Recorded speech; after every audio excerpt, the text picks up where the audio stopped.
আমরা যাবো, আমরা শ্রম ভবনেও যাবো। এখানে একসাথে জড়ো হয়েছে, এখান থেকে আমাদের নেক্সট প্ল্যান আমরা শ্রম ভবনে যাবো।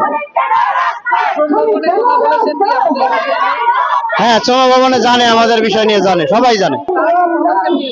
তারা পদক্ষেপ বলতে এই কয়েকদিন পর পর সেনাবাহিনী, শিল্প পুলিশ আমাদের নিয়ে বসার পর একটা রামসাম বুঝ দিয়ে চলে যায়। এই না, কোনো সমাধান দেয় নাই, শুধু কথা বলে, দাবি দেওয়া নিয়ে একটা লেখার পর সই স্বাক্ষর নিয়ে ছেড়ে দেয়।